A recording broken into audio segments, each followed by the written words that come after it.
Hey guys, what is up and welcome to a new League of Legends video. This one is going to be a slightly different type of video because I'm going to be giving you guys a sort of challenge. Now obviously with the current season being somewhat at an end, with the Worlds coming up and all that stuff, I'm sure a lot of people are trying to grind out to get that one specific ranking or division. Well, in this video I want to give you all a big challenge to start doing in your games. There will be 5 components to this one big challenge, and I'm sure if you follow them you will improve your game. Some of these I'm still working on myself as well, but I really want you guys to take everything I say in this video seriously. Really try out the challenges in your next 10 games, maybe 20 games. Set a limit for how many games you want to try this at least, and do your best to follow the whole challenge. And tell me in the comments below for how many days you want to try doing this, and then after you do it for those amount of days, I would say at least a week, come back to this video and reply to your comments saying how you did and what the results were. Or you can even share this video with your friends and then maybe as a group try following this challenge and see who can improve the most, or just who has the best results. So by now I'm sure all of you are wondering what exactly are the 5 different things I'll be talking about within this challenge. Well, here's the basic overview. The first thing I'll talk about is related to mentality. The second one will be related to toxicity,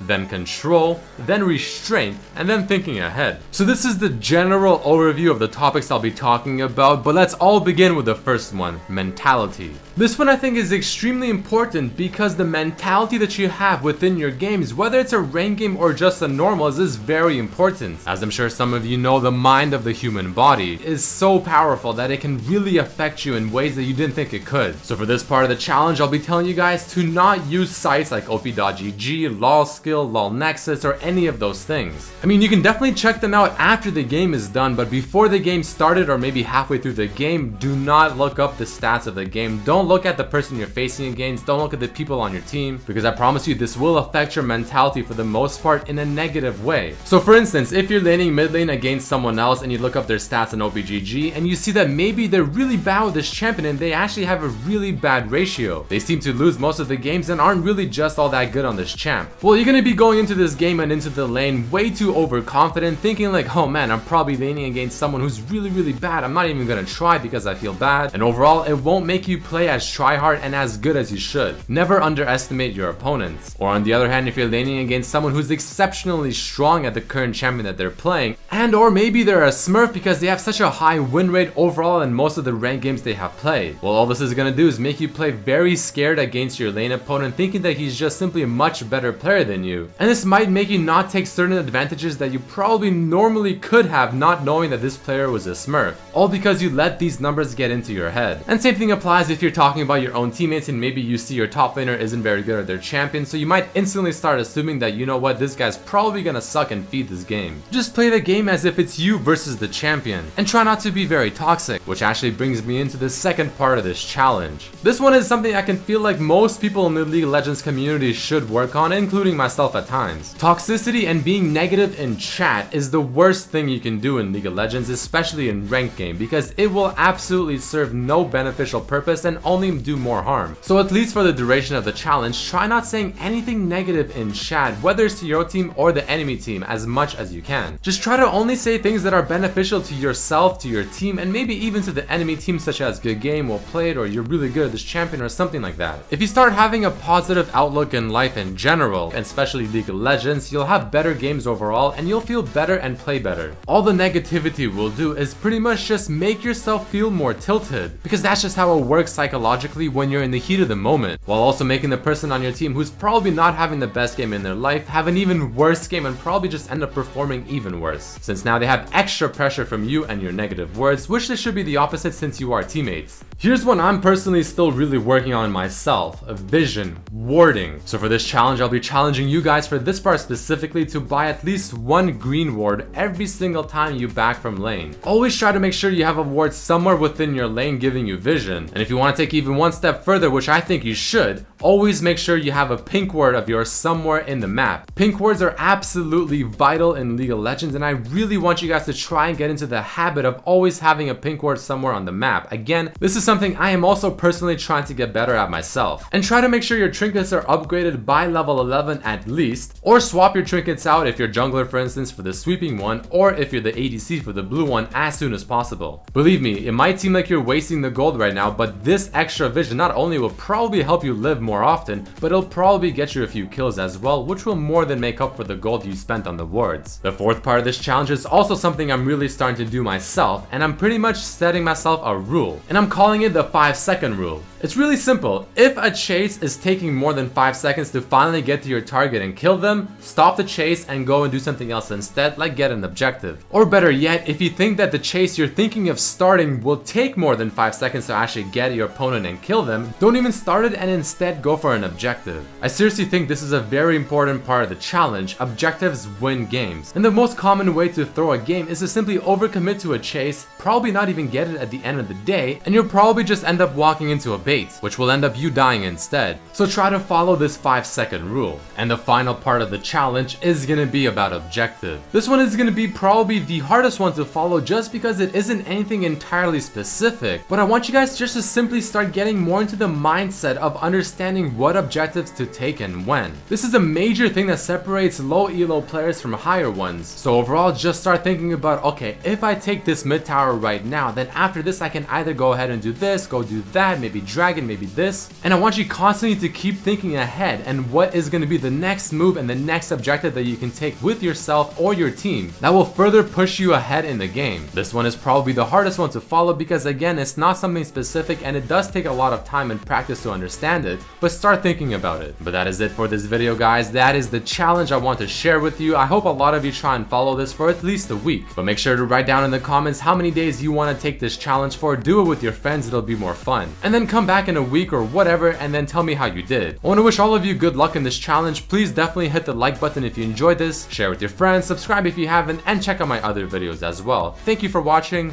Peace.